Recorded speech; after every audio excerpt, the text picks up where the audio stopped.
तो चलिए डेटा को राइट करना अब सीखते हैं। पहले हम बेसिक तो कर ही चुके हैं कि भाई डंप और लोड का बेसिक किस तरीके से इस्तेमाल होता है।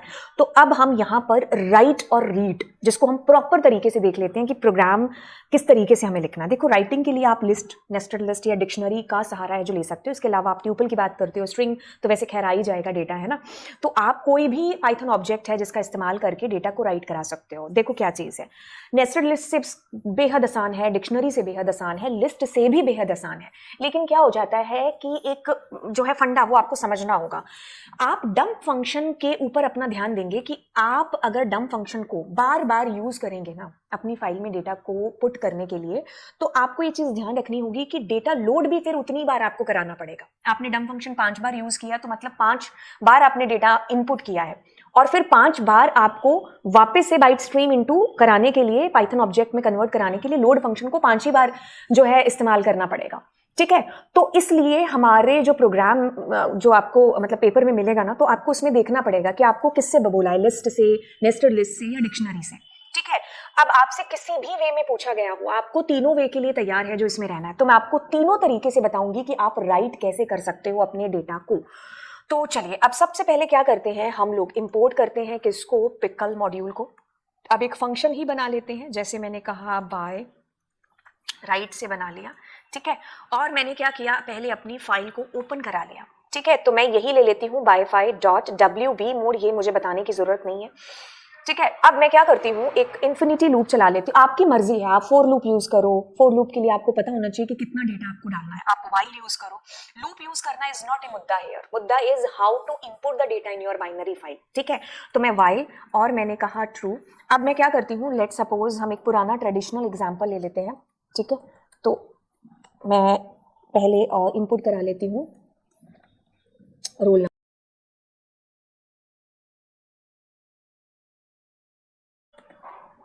ठीक है, तो अब एक काम करते हैं, एक लिस्ट लेते हैं और उस लिस्ट के अंदर इस डेटा को क्या करते हैं, एक एक करके डाल देते हैं, रोल नंबर और कॉमा, और अब मैंने कहा नेम एंड देन मैंने कहा मार्क्स। ठीक है, तो ये एक लिस्ट आ गई आपके पास में। अब हम क्या करते हैं, पहले वाले तरीके से करते हैं, ये वाला तरीका। ठीक है, कैसे हम अपने डेटा को राइट कर रहे हैं, तो लिस्ट से। तो अब इसके लिए मुझे इसके बाद क्या करना पड़ेगा, इसके बाद मुझे पिकल डॉट डंप का इस्तेमाल करना पड़ेगा। अब इसमें मैं क्या डालना चाहती हूँ, लिस्ट किस में डालना चाहती हूँ, फाइल के अंदर। तो अब ये लूप बार बार चलता रहेगा, मुझे कभी तो स्टॉप करना पड़ेगा। कब स्टॉप करना होगा, जब तक मैं चाहूंगी तब तक। तो मतलब मैं क्या कहूंगी यहाँ पर,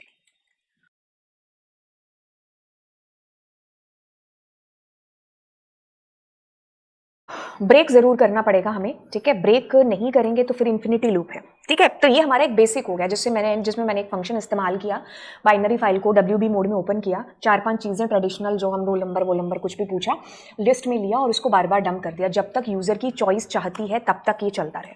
तो अब इसको हम क्या कर लेंगे, एग्जीक्यूट कर लेंगे, बट उससे पहले रीड वाला फॉर्मेट भी है जो लिख लेते हैं। तो ये क्या हो गया, ये हमने रीड कराया अपने डेटा को। ठीक है, इसके लिए मुझे क्या करना पड़ेगा, file is equal to open and the file name was by, और RB मोड है इसके अंदर। ठीक है, तो अब देखो क्या है, हम जब डेटा को इनपुट करा रहे हैं तो क्या होगा, सबसे पहले रोल नंबर पूछा जाएगा, नेम पूछा जाएगा, मार्क्स पूछा जाएगा, और इसको इस लिस्ट में रखा जाएगा और इसमें डाला जाएगा। यूजर फिर हाँ बोलेगा कि मुझे डालना है रिकॉर्ड, तो हम क्या करेंगे, वापस से आएंगे, रोल नंबर पूछेंगे, नेम पूछेंगे, मार्क्स पूछेंगे, लिस्ट में डाल करके फिर से उसमें डालेंगे। फिर यूजर की चॉइस पूछे, मतलब जब तक यूजर हाँ कहता जाएगा कि हाँ हाँ मुझे और डेटा चाहिए, तब तक उतनी बार आपका डंप फंक्शन चलेगा। तो मुझे पता ही नहीं है कि मेरा डंप फंक्शन कितनी बार चला, मतलब मुझे पता ही नहीं मेरी फाइल के अंदर कितना रिकॉर्ड है, कितना डेटा पड़ा हुआ है। तो जब पता ही नहीं है तो हम उस वक्त क्या करेंगे, इन्फिनिटी लूप चलाएंगे। जैसे मुझे डालते टाइम नहीं पता था, यूजर की चॉइस पर ये सारी चीजें डिपेंड करती थी, निकालते टाइम भी मुझे नहीं पता है, तो I will be using here what, while loop. अब मैं डेटा को निकाल लूंगी। ठीक है, पिकल डॉट लोड फंक्शन, और क्या निकालेंगे, वो डेटा जो मेरी फाइल के अंदर पड़ा है। अब मैं इसको क्या करती हूँ, एक बार के लिए प्रिंट करती हूँ, किसको, अपने डेटा को। ओके, अब देखो यहाँ पर एक बड़ी ही प्रॉब्लम है जो क्रिएट हो जाएगी, वो ये कि इन्फिनिटी लूप चला है आपका। अब ये इन्फिनिटी लूप बंद कब होगा, क्योंकि बार बार आप अपने डेटा को लोड कराते गए, प्रिंट कराते गए, लोड कराते गए, प्रिंट कराते गए, एट द एंड जब आपकी फाइल में कोई डेटा बचेगा ही नहीं, एक टाइम ये भी तो आएगा ना, मान लो 100 डेटा थे तो 100 के बाद में एक टाइम तो आएगा ना कि आपके डेटा में कुछ नहीं बचा। अब उस टाइम पर क्या होगा, एंड ऑफ फाइल एरर आएगी। ठीक है, या तो हमें पता हो कि भाई 100 के 100 रिकॉर्ड हैं, यहां पर मैं फॉर लूप से उतने ही बार अपने लूप को चलाऊं। अब मुझे नहीं पता है, तो मेरी फाइल क्या होगी, मुझे एंड ऑफ फाइल एरर है जो जनरेट होगी। तो ऐसे किस्म के लिए हम क्या करते हैं, ट्राई एक्सेप्ट का यूज करते हैं। आपने एक्सेप्शन हैंडलिंग के अंदर ये चीज पढ़ी है। खैर मैं उसको बिना यूज किए एक बार यहां पर जो है चला करके दिखाती हूँ कि कैसे होगा। इसका भी नाम हम बाय रख देते हैं, ठीक है। अब एक बार हम इसको एग्जीक्यूट करते हैं, let us execute it first. तो मैंने कहा रोल नंबर, मैंने कहा नेम, और अच्छा मार्क्स 102 डाल दिया, ओके। तो मैंने कहा हाँ मुझे और डेटा डालना है, 104 डाल दिया। मैंने कहा ओपी, ठीक है। अब मैंने कहा यस, मैंने कहा यहाँ पर 105, मैंने कहा कोई भी 3 रिकॉर्ड डालते हैं। अब मैं जैसे ही नो करूंगी तो अब देखो क्या चीज़ है, आपका डेटा देखो यहाँ पर रीड हुआ है, आपको आउटपुट डिस्प्ले हुआ है, लेकिन आपको and of file error generate हो चुकी है। तो मतलब बार बार डेटा को डाला गया तो बार बार निकाला भी गया है। तो अब पता नहीं कितना डेटा था, इन्फिनिटी लूप चला तो एंड ऑफ फाइल एरर आई। अब ऐसे किस्म की एरर से बचने के लिए जहां पर आपको लगता है ना कि एरर आने के चांसेस हैं, उस एरिया को आप बंद कर दीजिए, किसके अंदर, ट्राई और एक्सेप्ट के अंदर, ठीक है। अब जैसे ही रन टाइम एरर आएगी तो क्या हो जाए, आपकी फाइल क्लोज हो जाए, क्योंकि एंड ऑफ फाइल में हमें फाइल क्लोज करनी है। तो हमने फाइल क्लोज कर दी। अब एक काम करो, या तो आप एक्सेप्ट ऐसे लिख दो, अदरवाइज आप क्या कर दो, एज इट इज ये एरर भी यहां पर लिख सकते हो कि ये एरर आएगी तब आप इस फाइल को क्लोज कर देना। या तो आप ऐसे कर लो, अदरवाइज आप कुछ नहीं लिखोगे तो ये सारे टाइप के एरर्स को हैंडल कर लेगा, ठीक है। तो आपने उस एरिया को जहां पर एरर आने के चांसेस हैं उसको आपने ट्राई एक्सेप्ट के अंदर बंद कर दिया। अब हम दोबारा चलाते हैं। अच्छा मैंने दोबारा रिकॉर्ड, अच्छा चलो कोई बात नहीं। अब मैं दोबारा नाम डालूं, यस, तीन ही रिकॉर्ड करते हैं अपने, ठीक है। सो इस वक्त आपको कोई भी एरर इसके अंदर डिस्प्ले नहीं हुई। तो ये क्या किया हमने, कौन से तरीके से चीजें की हैं, हमने की है चीजें लिस्ट, एक एक करके डेटा को डाला। नेस्टेड लिस्ट करोगे तो आपको ट्राई एक्सेप्ट का कोई झंझट रहेगा ही नहीं। मतलब उससे चीजें कैसे हो जाएंगी, इसी चीज को कॉपी पेस्ट करते हैं, ठीक है। मैंने ये चीज कर ली, मैं ये इसको लेकर के आती हूँ दोबारा से। अच्छा दोबारा से करने की जरूरत ही नहीं क्योंकि मैंने उसको कॉपी कर लिया था, ठीक है। तो मैंने क्या किया, अब यहाँ पर बिना सॉरी उसके लिस्ट से नहीं, नेस्टेड लिस्ट से चाहिए। तो मैं क्या करूंगी, यहाँ पर एक नेस्टेड लिस्ट है जो ले लूंगी, ये सबसे बेस्ट तरीका है। अब पेपर में आपको कौन सा तरीका है ये डिपेंड उस पर करता है ना। तो मैंने कहा यहाँ पर नेस्टेड लिस्ट जो मैंने ऊपर ली है, डॉट अपेंड, और उसमें उस लिस्ट को डाल दिया। तो अब इसमें डेटा आता जाएगा। कैसे आता जाएगा, ऐसे आता जाएगा ना, अगर आप कहोगे तो।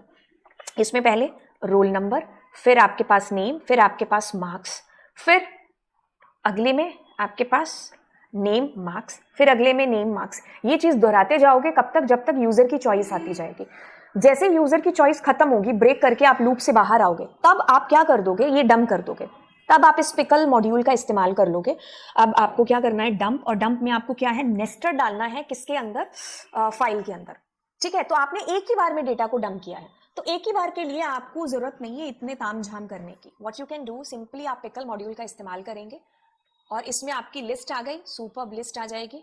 अब आप क्या करो, या तो फॉर लूप चला लो या वैसे डायरेक्टली भी प्रिंट करा सकते हो, क्योंकि लिस्ट का आना आपको जरूरी है इसके लिए। अब मैं दोबारा इसको एग्जीक्यूट करूंगी, तो जैसे मैंने इस बार नए रिकॉर्ड डाले,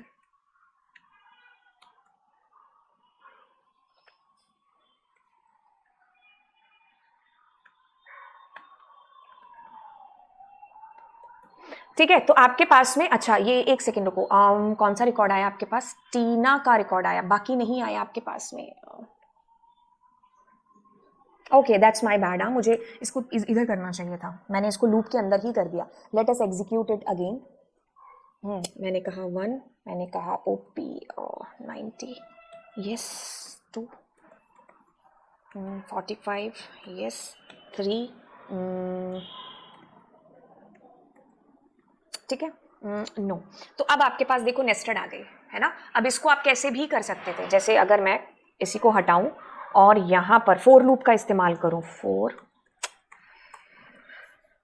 मैंने कहा फोर आई इन फाइल। अब मैं यहां पर डेटा प्रिंट कराने की बजाय आई को प्रिंट कराऊं, ठीक है, और यहां से डेटा में ले लूं। अच्छा वो रिमूव हो गया क्या, दैट्स माय बैड। हाँ पिकल डॉट लोड और उसमें फाइल है ना। तो अब मैंने एक बार राइट फंक्शन को हटा दिया है, तो मैं एक काम करती हूँ, इसको दोबारा एग्जीक्यूट करती हूँ। तो एक एक करके आप लिस्ट से ऐसे नेस्टेड लूप का सहारा लेकर के भी डेटा को इनपुट करा सकते थे। ठीक है, तो ये एक चीज हो गई जो मैंने आपको बताई, किसके थ्रू, नेस्टेड लिस्ट के थ्रू। ठीक है, अब आप डिक्शनरी के थ्रू कैसे डेटा को इनपुट करा सकते हैं, जब हम यूज करेंगे किसका, इसका डिक्शनरी का। तो मैं काम करती हूँ, इसी को कॉपी करती हूँ, इसी को कमेंट आउट करती हूँ। ठीक है, और हम आते हैं नीचे यहाँ पर दोबारा से copy paste. So listen to me carefully guys, क्या चीज़ होगी, अब मुझे डेटा को राइट कराना है ना, लेकिन डिक्शनरी का सहारा लेकर के। तो ये आप क्या करो, एक डिक्शनरी ले लो। ठीक है, डिक्शनरी में we don't have append function, तो हम क्या करेंगे, जैसे नेस्टेड नाम लेकर के मैं इसका नाम DICT रख लेती हूँ। ठीक है, तो मैं करूँगी DICT और उसके रोल नंबर के अंदर, ठीक है, oh that's my bad, is equals to dictionary है, और मैंने कहा उसके रोल नंबर के अंदर आपके पास आ जाए रोल नंबर, उसके नेम के अंदर आपके पास आ जाए नेम, उसके मार्क्स में आ जाए आपके पास मार्क्स। ठीक है, इसकी तो वैसे हमें कोई ज़रूरत है नहीं अभी। ठीक है, तो एक एक करके आपके पास डिक्शनरी में डेटा आता गया। तो इसके बाद देखो, डिक्शनरी में डेटा आता जाएगा और मैं क्या करूँगी, जो डिक्शनरी में मेरा डेटा आता जाएगा उसको बार बार मुझे डंप कराना पड़ेगा DICT कॉमा किसमें, फाइल के अंदर। ठीक है, ये वही तरीका है जैसे लिस्ट के थ्रू हुआ था, डिक्शनरी में एक एक करके डेटा आया, एक एक करके आपने डाला। अब मुझे इसकी ज़रूरत है नहीं, और अब मुझे क्या करना है, यहाँ पर वही मेथड अप्लाई करना है, कौन सा, ये वाला, क्योंकि बार बार डेटा गया, तो बार बार डेटा को लाने के लिए भी मुझे यहाँ पर इसका इस्तेमाल करना पड़ेगा, ट्राई और एक्सेप्ट का। कहाँ गया, ये रहा, है ना। सो थोड़ा सा ठीक है, अब let me execute it, but उसके लिए इसको मुझे कॉल करने दो। ओ भाई साहब चल जाइए, हाँ ओके। तो अब मैं क्या करूँगी, रोल नंबर लेट सपोज 1, मैंने कहा कोमल, मैंने कहा 12, मैंने कहा यस, मैंने कहा 2, मैंने कहा यस 3, 45 नो। सो इस कदर हमारे पास हमारा डेटा है डिक्शनरी के अंदर। ठीक है, तो ये तीनों चीज़ों से मैंने आपको चीज़ें बता दी कि हमने क्या किया है। ठीक है, तो समझो क्या किया हमने। सबसे पहले लिस्ट से कैसे डेटा को डाला, ठीक है, तो मैंने इनपुट कराया, सब ठीक है। अब मैं क्या कर रही हूँ, बार बार डंप कर रही हूँ। मान लो यूजर की चॉइस 5 बार कहती है, तो 5 बार डंप ऑपरेशन कॉल हुआ। ठीक है, 5 बार आपने डेटा को डंप किया। तो अब मुझे क्या पता है क्या कि कितनी बार मेरा डेटा गया है, तो आपने कहा 5 बार गया, आपने खुद ही तो बोला है, बट ये तो मेरे सामने एग्जीक्यूशन हुआ है। मान लो सॉफ्टवेयर में अदर किसी और ने किया है, मुझे पता ही नहीं कितना डेटा आ रहा है, रैंडमली आ रहा है, डायनामिकली आ रहा है, रन टाइम पर डेटा की एंट्री है जो हो रही है, कितना भी डेटा आ सकता है, तो मुझे पता नहीं है, तो मैंने इन्फिनिटी चला दिया। ठीक है, अब मेरा डेटा लोड होता गया और प्रिंट होता गया। कभी जब खत्म होगा सारा का सारा डेटा, तो उस टाइम फाइल को बंद भी है जो करना होगा, तो अब ये डेटा में कुछ आएगा नहीं, तो इस केस में आपको एंड ऑफ फाइल एरर है जो जनरेट हो जाती है। ठीक है, सो एंड ऑफ फाइल मेरे को जनरेट होगी, तो क्या होगा, सारा डेटा तो मेरा प्रिंट हो चुका होगा, लेकिन लास्ट में मुझे वो एक रन टाइम एरर आने के बाद मेरा जो प्रोग्राम है वो ऑटोमेटिकली क्लोज हो जाएगा, आगे कुछ और फर्दर ऑपरेशन हो नहीं पाएंगे। तो ऐसे किस्म के एरर्स को हैंडल करने के लिए हम ट्राई और एक्सेप्ट का यूज करते हैं। यहाँ मैंने स्पेसिफिकली एरर का नाम मेंशन कर दिया, आप नहीं भी करना चाहते तो भी कोई बात नहीं है, कॉलन लगा देना कि इसके बाद अगर कोई एरर आए तो फाइल बंद हो जाए। और फिर दूसरा तरीका हमने किया नेस्टेड लिस्ट से। क्या किया, एक लिस्ट में डेटा लेते गए और उसको दूसरी लिस्ट में डालते गए, तो आपके पास ऐसे डेटा इसमें फर्दर जो है चिपकता रहेगा साथ साथ। अब एक ही बार आपने क्या किया, लास्ट में आकर के डंप फंक्शन से उस नेस्टेड लिस्ट को डेटा डाल दिया। अब आपको बार बार डेटा डंप करने की, लोड करने की जरूरत थी नहीं, तो आपने एक ही बार में डेटा को लोड करा लिया। तो इस किस्म में आपको कोई जरूरत नहीं है ट्राई और एक्सेप्ट की। फिर हमने इसी चीज को बाइनरी फाइल से, इसी चीज को हमने डिक्शनरी से किया है। खाली डिक्शनरी ले ली, अब डिक्शनरी में डेटा आता गया और हम बार बार उसको डंप कर रहे हैं, मतलब एक एक डिक्शनरी इनपुट की जा रही है। ठीक है, अब एक एक बार इनपुट किया जा रहा है, तो जब हम उसको रीड करेंगे तो हमें ट्राई वाले फंडे से इस चीज़ को करना पड़ेगा। आई होप ये चीज़ मैंने आपको क्लियर कर दी है। अब एक बार वापस से हम लोग इसमें चलते हैं। तो राइट करने के लिए हमारे पास वे नंबर 1, वे नंबर 2, लेकिन मैंने आपको तीसरा डिक्शनरी का तरीका भी है जो इसके अंदर बता दिया। तो रन टाइम एरर कब आपको जनरेट होती है, तो ये चीज़ आपको समझनी है। इसके लिए आप इसको भी ये जो पढ़िए, ये स्पेशली आप ही लोगों के लिए मैंने लिखा है। When repeatedly dumping data into file and attempting to load it specially with an unknown number of records. आपको पता ही नहीं कितने नंबर ऑफ रिकॉर्ड्स हैं, आपने डंप बहुत बार कर दिया, मतलब कितनी बार भी हुआ है उतनी बार आपको लोड कराना पड़ेगा. There are potential issues like knowing how much data is in the file and encountering error while trying to load more data than what is available. क्योंकि आपको पता ही नहीं है कि आपका डेटा कितना है, तो बार बार आप लोड लगा रहे हो. एट द एंड जब डेटा खत्म हो जाएगा फिर आप लोड कराओगे कि डेटा अब कहां पर है 2, तो उस टाइम पर आपको एंड ऑफ फाइल एरर है जो जनरेट होगी. In such cases using try except is good approach to handle end of file error. ठीक है, end of file error then occurs when trying to load data beyond the end of the file. I hope ये चीज समझ में आ गई होगी कि what is the use to use try and accept. When you read data from a binary file using pickle.load method, it attempts to load data one item at a time. एक item मुझे एक ही बार में मैं load करा सकती हूँ. बार बार कराना होगा तो I will be using loop. If there is no more data to read in the file, you reach at the end of the file, तब आपको ये एरर है जो जनरेट होगी, जो मैं बार बार आपको बता रही हूँ. We handle this error by using ये try और accept से, ताकि आपका प्रोग्राम क्या है बीच में क्रैश ना हो. ठीक है, और आगे की जो प्रोसेस है वो आपकी चलती जाए. ठीक है, तो ये चीज मैंने आपको बताई कि जब आप यूज करते हो किसका, ट्राई एक्सेप्ट का, और कब आपको करना है कब आपको नहीं करना है. तो हमने डेटा को राइट एंड रीड करना तीनों तरीकों से सीख लिया. तो चलिए फिर मिलते हैं आपको अगली क्लास के अंदर. Thank you so much. चीजें आपके लिए सिंप्लीफाई करने की पूरी कोशिश है जो मैंने की है. अब आप सब्सक्राइब कर दीजिए इस चैनल को, है ना. मक्खियां जान खा रही हैं यार. ठीक है, चलो फिर bye bye, God bless you.